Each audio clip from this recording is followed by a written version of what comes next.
നമ്മൾ പിള്ളേരോണവുമായി ബന്ധപ്പെട്ട് നമ്മൾ അടുത്തുള്ളൊരു ക്ഷേത്രത്തിലെത്തിയേക്കുവാണ്, തിരുവാമനപുരം ക്ഷേത്രത്തിൽ. അപ്പോൾ അവിടെ പിള്ളേരോണവുമായി പ്രമാണിച്ച് കുഞ്ഞുങ്ങൾക്ക് മുന്നോട്ടുണ്ടായിരുന്നു. അപ്പം വിവിധതര പലഹാരങ്ങളും നല്ല കറികളൊക്കെ ഉള്ള നല്ല ഗംഭീര സദ്യയായിരുന്നു. 8 വയസ്സിന് താഴെയുള്ള കുഞ്ഞുങ്ങൾക്ക് മാത്രമേ അരി പങ്കെടുക്കാൻ പറ്റുമായിരുന്നുള്ളൂ. ഒരുപാട് മക്കൾ എത്തിയിട്ടുണ്ടായിരുന്നു.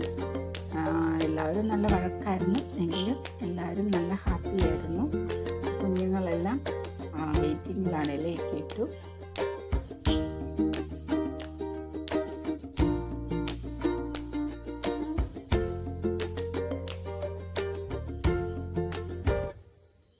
എല്ലാവർക്കും ഇപ്പോൾ സദ്യയൊക്കെ വിളമ്പിയിട്ടുണ്ട്, എല്ലാവരും കഴിക്കാൻ തുടങ്ങി.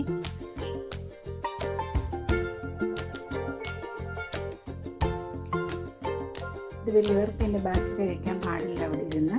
അപ്പോൾ 8 വയസ്സിന് താഴെയുള്ള കുഞ്ഞുങ്ങൾക്ക് മാത്രമേ ഉണ്ടായിരുന്നുള്ളൂ. അപ്പോൾ കുട്ടികൾ പ്രാവശ്യം എനിക്ക് തോന്നുന്നു കഴിഞ്ഞ തവണയെക്കാട്ടി കുറവായിരുന്നു, കുഴപ്പമില്ലായിരുന്നു.